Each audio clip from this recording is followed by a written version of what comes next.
So I've created a FLA file and an AS file. In the previous lecture, I showed you that I created a blank FLA file. In this case, it's called document test. It could be called pretty much any name that you would like that's relevant. I'm just testing the document class and showing us how to do it, so hence the name. And everything's blank in here. The only thing that I have that's pretty important is the properties. In the properties window, I select it and I'm linking out to a class called Hello World. And in order to create that class, I need to make a external AS file called Hello World. And that name has to be the same name as the class. So up here it says Hello World. Hello, it says Hello World, except for the AS. This doesn't actually have the AS file in the class name. Notice that I'm in the AS file, and my target is going to be document test.fla. If you have multiple FLA files, then you can set it up to have different targets. By default, the target in your AS file is going to be the class name that you created in that FLA file. So I come down here, and I'm just in this blank document, and I just go and start by creating a new package, and there we go. And the package is going to be basically a container so that it's a wrapper so that it can be processed by the code. And we come down here inside the package. Notice that it's very much like a function. You have an opening and closing curly braces after the word package, and the word package is a blue keyword. Come down here and import flash.display, display, and movie clip. And essentially your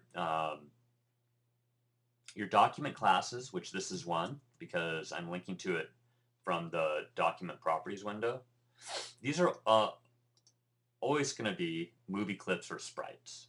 And so it's sort of a simplified way to create your object-oriented code here, your external object-oriented code. And what I'm going to do is create a class now, and this is going to be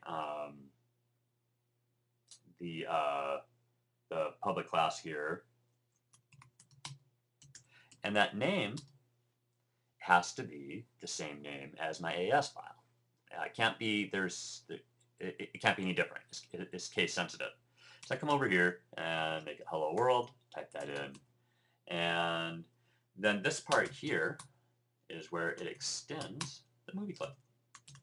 It's kind of cool because now you're making a class. You're going to make this this powerful class that all it's going to do is trace a word, but it extends movie clip, and thereby it actually takes on all the methods and properties of a movie clip. So later on down the road, we can make use of this for something more complex. Okay, so far we have the word package. Inside that package here, we have imported the movie clip class, so that way we can reference it and basically take on those methods and properties. Inside here, we create a class called Hello World. This part here is important, extend the movie clip, opening and closing. Now, inside this, we have what's called a constructor function. This is the function that's first executed whenever you run this class. So public, oops, got to spell it right, public function. And that's going to be the same name. Now, after this, if you ever have any other functions, then you can change. The names.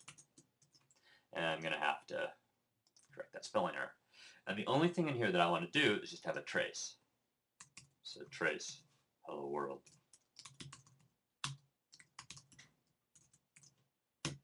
All right. Now I'll save this up.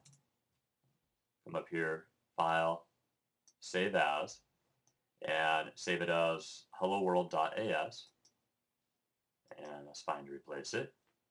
Come over here to my document test and make sure it's linking up. And now I can test this and do Control Enter. And what it does is I get the output Hello World, but you'll notice there's no code in my timeline.